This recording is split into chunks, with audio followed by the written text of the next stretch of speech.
If you're thinking of switching bank accounts, then this may well just be the video for you.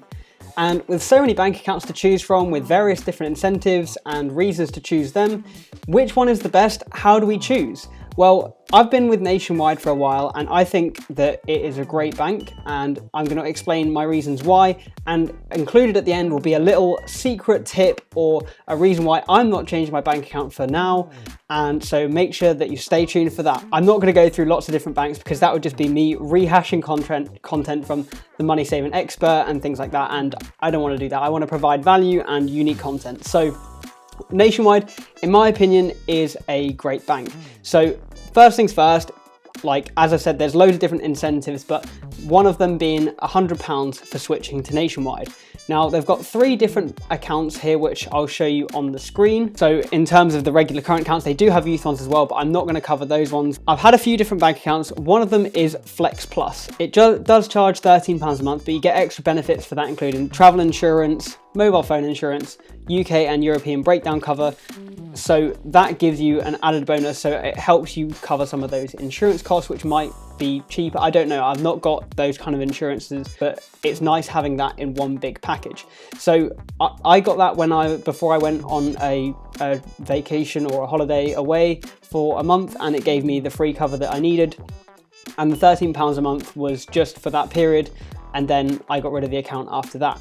What I also like about the other Nationwide accounts is that for the first year that you get 2% interest on your entire balance up to £1,500. So this is a really, really generous offer because not many current accounts out there will offer you interest rates on the amount that you have in there. Generally speaking, you would get that from a savings account. And then after that, I believe it's like something very minimal, like 0.25%, or it might even be less than that.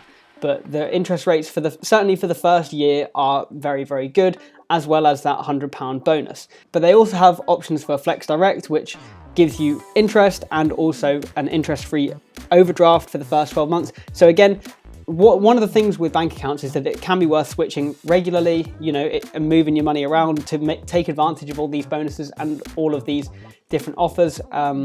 Lots of the banks are offering various different vouchers, cash incentives to hold an account with them. And if you're switching every kind of year or two when it makes sense to with the benefits, then this can be really, really helpful. And what I'm going to come to towards the end or in a little while is the main reason why I think that right now the Nationwide Bank is the best one, but we're also going to look at kind of, some of the bad bits too, because as with anything, it's never perfect. And also Nationwide, if you're watching, hit me up for a sponsorship because this is an unsponsored video. And then they also have the Flex account, which is just like a basic current account, pretty simple, pretty flexible, nice and easy. And for those other two, by the way, there's no charge, which is always good because I don't want to have a current account which has a monthly charge. I want to bank with a place which pays me rather than I pay them, if that makes sense. Those are that's what the Nationwide accounts are. Those are the things that are available. Let's have a look at the reviews. And interestingly enough, because one of the main selling points before was Nationwide had great customer service. Now, this totally depends on where you look, because if you look at Trustpilot, the reviews are absolutely shoddy, and all of these are very recent. 73% of the reviews on Trustpilot are bad, which obviously is not good. But these are very recent reviews, and I think that there might be a reason for this. So very recently, over the last kind of week or two, I think two of the biggest kind of Nationwide executives at the very top have announced that they're stepping down. I think there was some sort of controversy surrounding that, but it also could mean that change happens from the top down, generally speaking, and it could have a knock-on effect in branch, especially as banking services are tending to transition from in-store and in branch into online. This could be having a big impact on the level of service that's being offered in branch, which most of the complaints seem to be about the in-branch service that has been received, and I'll throw up a few on the screen so that you can see that for yourselves at the moment. But to be honest, with me and my personal experience, I've not had a great deal of kind of customer service experiences, like good or bad, because I'm just kind of the guy that likes to plod along and not really care, and if I have any issues, I try and sort it out myself. So I've not had to have any real dealings with the customer service, so I can't really comment on that. However, so that's the bad, but then if you look at which for the customer service ratings. So I think these are the most recent ones. These were last updated in July 2021, so it has been a few months since these were kind of updated. So it may well be that it's changed dramatically in those few months since the management changes.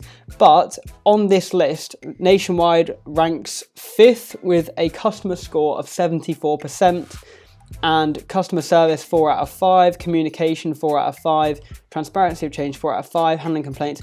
So basically they've got 4 out of 5 or 5 out of 5 on all of the different metrics apart from benefits, which has only got 2 out of 5, interestingly. However, there is an unannounced benefit, which is the major reason why I'm making this video, and one which I feel like the Nationwide marketing team hasn't done enough to get the message out there, because I think it's actually really, really good. And this is why I'm not going to be switching bank accounts anytime soon, certainly for the next year. Let's go on to that, because essentially they're doing at the moment a member prize draw. So every month, if you have a Nationwide account, they class it as like a Nationwide member. So I believe that in order to be eligible for this, you need to have a Nationwide current account or a mortgage or a credit card. I think that's the eligibility. I'll have a closer look in a minute, but essentially this is a chance every single month to win up to £100,000 for free. You don't even need to do anything. You just need to be a member of Nationwide. So this, I think, is one of the biggest reasons why I'll be sticking with Nationwide. This draw, I think, lasts until September of next year, and I think it only started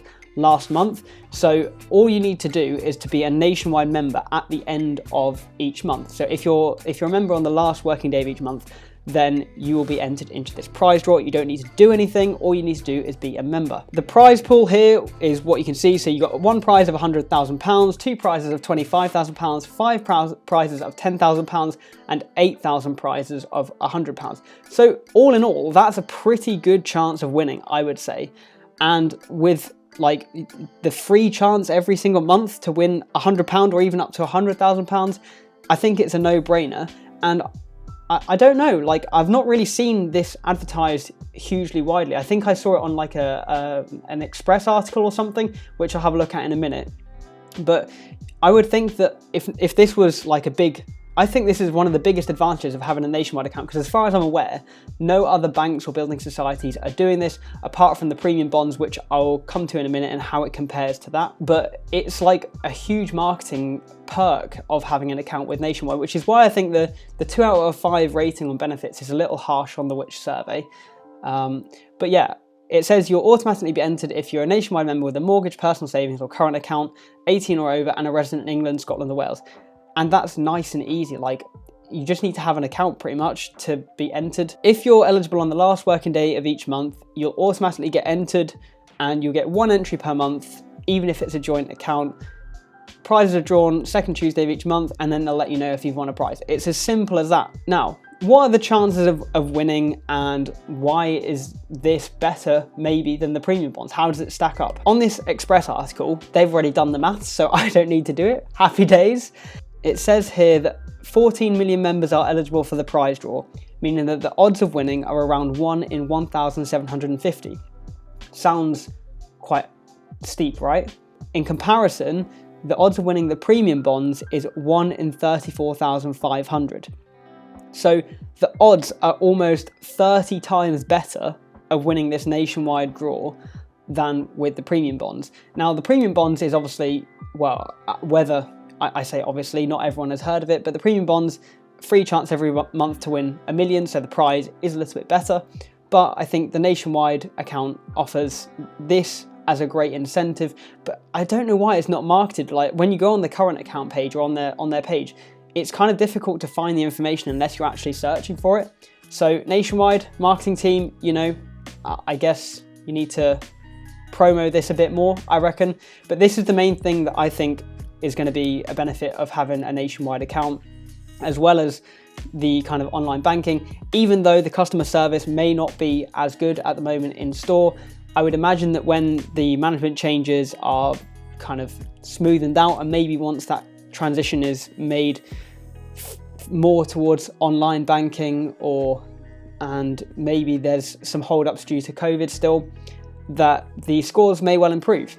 So what are your thoughts? Do you switch banks regularly? Are you going to consider a nationwide account now? And will you be switching? So that's all for now, and I'll see you in the next video.